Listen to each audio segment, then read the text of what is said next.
നമ്മൾ ഇന്നിവിടെ വന്നിരിക്കുന്നത് മാവേലിക്കരായിലുള്ള ദീപം ലോ അക്കാഡമിയുടെ LLB എൻട്രൻസ് ക്ലാസ്സുകൾ ഡിസ്കസ് ചെയ്യാനാണ്. നേരെ ക്വസ്റ്റ്യനിലേക്ക് കടക്കാം. നമ്മൾ ഇന്നത്തെ വീഡിയോയിൽ പറയുന്നത് കേരള സംസ്ഥാന വനിതാ കമ്മീഷൻ. കേരള സംസ്ഥാന വനിതാ കമ്മീഷൻ്റെ ആസ്ഥാനം എവിടെയാണ്? തിരുവനന്തപുരമാണ്. Headquarters of Kerala state woman commission. Answer Thiruvananthapuram. അതുപോലെ പറയുകയാണെങ്കിൽ കേരള സംസ്ഥാന വനിതാ കമ്മീഷനിലെ അംഗങ്ങളുടെ കാലാവധി എത്രയാണ്? 5 ഇയർ.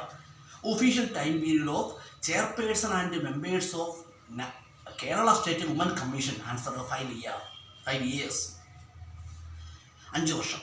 അതുപോലെ പറയുകയാണെങ്കിൽ കേരള സംസ്ഥാന വനിതാ കമ്മീഷൻ്റെ ആദ്യത്തെ ചെയർപേഴ്സൺ ആയിരുന്നു ആര്? Sugathakumari. Sugathakumari was the first chairperson of Kerala state woman commission.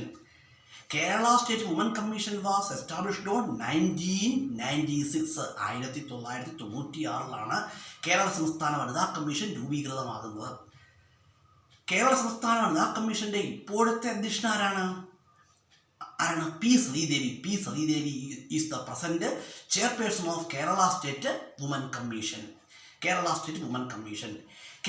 സംസ്ഥാന വനിതാ കമ്മീഷൻ്റെ പ്രസിദ്ധീകരണം ഏതാണ്? Sthree Sakthi. Present publication of Kerala state woman commission. Answer Sthree Sakthi. അതുപോലെ തന്നെ ഡൗറി പ്രൊഹിബിഷൻ ആക്ട് 1961. 1961 സ്ത്രീധന നിരോധന നിയമം. 1961.